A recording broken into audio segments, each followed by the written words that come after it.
आप एक late night study session के बीच में हैं जब आपको कुछ सुनाई देता है। ये एक प्रकार की क्लिकिंग साउंड है। आप इसे नजरअंदाज करके अपना ध्यान किताबों की ओर करते हैं, लेकिन ये आवाज फिर से आती है। आप म्यूजिक चालू करते हैं। ये बात अब बेहतर है।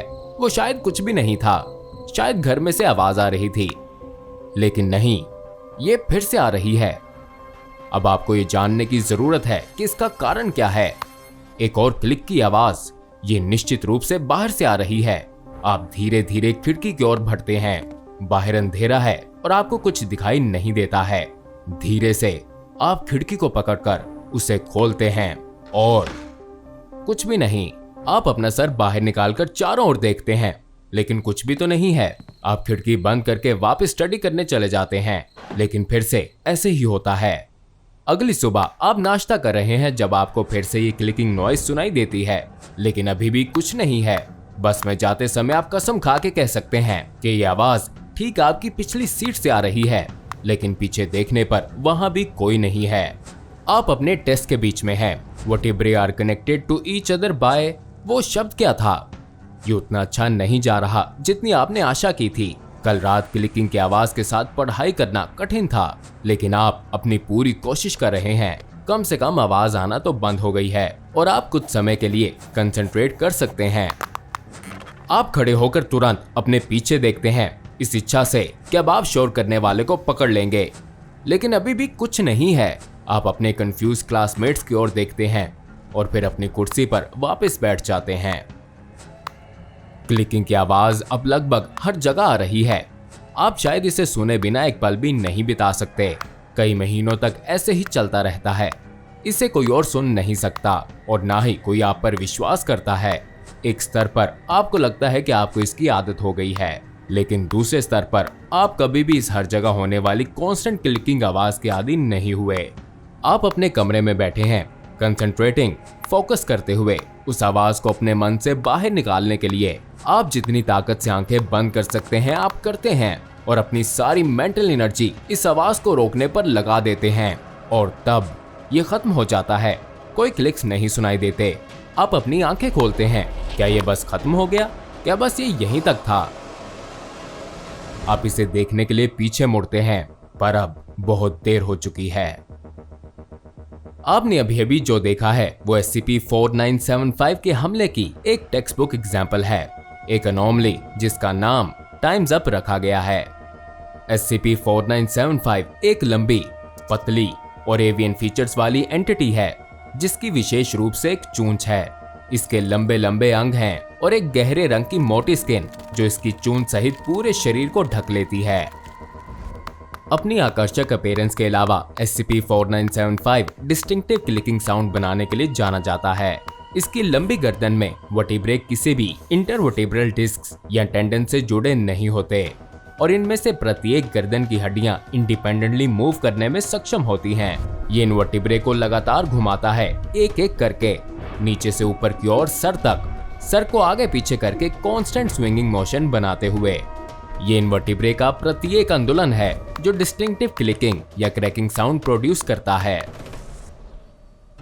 SCP-4975 का प्राइमरी बिहेवियर मनुष्य का पीछा करना है। एक बार जब ये टारगेट चुन लेता है, कुछ अननोन रीजंस के कारण ये उनका पीछा करना शुरू कर देगा और केवल टारगेट ही क्लिकिंग साउंड सुन पाएगा। हालांकि वो ये निर्धारित करने में सक्षम नहीं होगा कि वास्तव में आवाज आ कहां से रही है।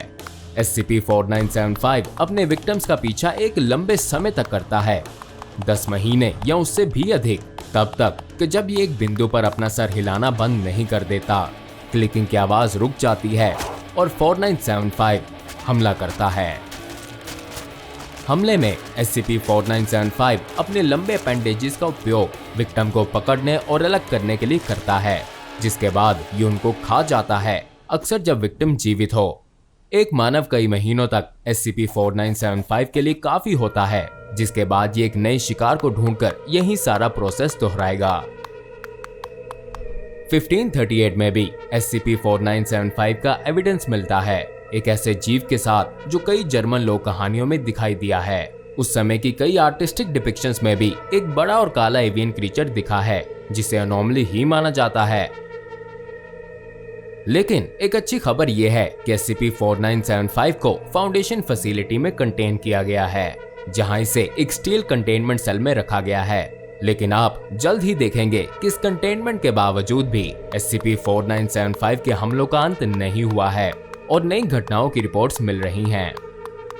जर्मनी के एक ब्लैक फॉरेस्ट रीजन में एक ऐसी रिपोर्ट मिली जहां फाउंडेशन एजेंट्स एक व्यक्ति के मामले की जांच कर रहे थे, जिसने बताया कि वो 4 महीनों से अधिक समय से एक क्लिकिंग साउंड सुन रहा है।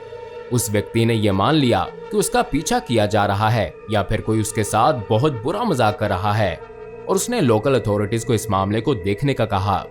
फाउंडेशन एजेंट्स ने उस व्यक्ति को हिरासत में ले लिया और लोकल पुलिस को ये कवर स्टोरी दी कि वो कीमोथेरेपी के कारण होने वाली हेलुसिनेशंस और पैरानोया के साउंड इफेक्ट्स का अनुभव कर रहा है। एजेंट्स उसको उस स्थान तक ले गए जहां उसने आखिरी क्लिकिंग की आवाज सुनी, जो एक जंगल था। जैसे ही वो जंगल से गुजर रहे थे, व्यक्ति और ज्यादा घबरा रहा था और फिर अचानक रुककर उसने एक पेड़ की ओर इशारा करते हुए दावा किया कि आवाज यहां से आ रही है।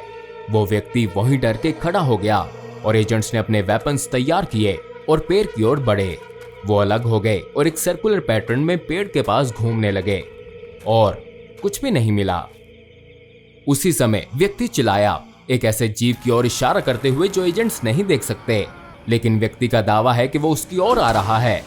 व्यक्ति को किसी इनविजिबल फोर्स ने जमीन पर गिरा दिया और कई बार मारा। एजेंट्स ने उस इनविजिबल जीव पर हमला करना शुरू किया, लेकिन उनकी सभी गोलियां हवा से गुजर गईं, जैसे कुछ है ही नहीं। एक एजेंट ने उस व्यक्ति को घसीटने का प्रयास किया, लेकिन उसे कोई मिस्टीरियस फोर्स हिलने नहीं दे रही थी। व्यक्ति के मिड सेक्शन पे एक बड़ा घाव दिखने लगा। एजेंट अभी भी उस व्यक्ति को घसीटने और उस ताकत को जो उस पर हमला कर रही थी उसे रोकने में असमर्थ रहा, और कोई ऑप्शन ना होने के कारण एजेंट ने अपनी गन निकाली और व्यक्ति को मार दिया। कुछ लम्हे बीतने के बाद जब एजेंट्स ने देखा तो शरीर से कोई मांस फाड़कर गायब हो गया, मानो जैसे वो इनविजिबल जीव उसको खा रहा हो। यदि ये इनविजिबल अटैक सबसे स्ट्रेंजेस्ट पार्ट नहीं है, ठीक उसी समय जब जर्मन में व्यक्ति को अनदेखी फोर्स मार रही थी, SCP-4975 को मोशनलेस खड़ा देखा गया और वो अपने सेल की साउथ ईस्टर्न कॉर्नर की ओर देख रहा था और वो अपनी गर्दन भी घुमा नहीं रहा था।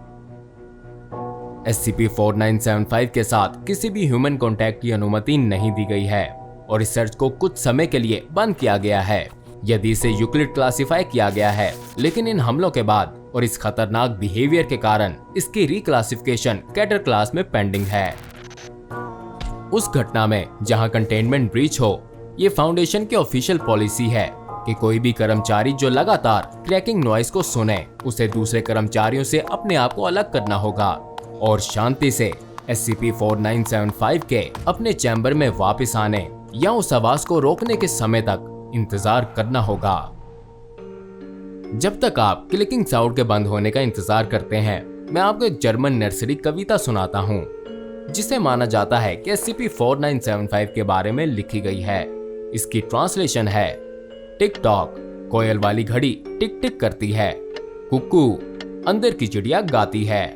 जैसे समय गुजरता है वैसे ही आपका दिल भी धक धक करता है। इसका गीत सुनते सुनते आपका जीवन भी लंबा हो जाता है। करीब से सुनो कि ये कब रुकती है, जब चिड़िया अपने घर से बाहर निकलती है। क्या तुमने इसे सुना? क्या ये रुक गया? मेरे बच्चे, इसका मतलब था तुम्हारा समय समाप्त। अब जाइए और डॉक्टर बॉब की दूसरी फाइल वीडियोस भी देखें और चैनल को सब्सक्राइब करके बेल नोटिफिकेशंस ऑन करना ना भूलिएगा। मिलते हैं एक नई वीडियो में।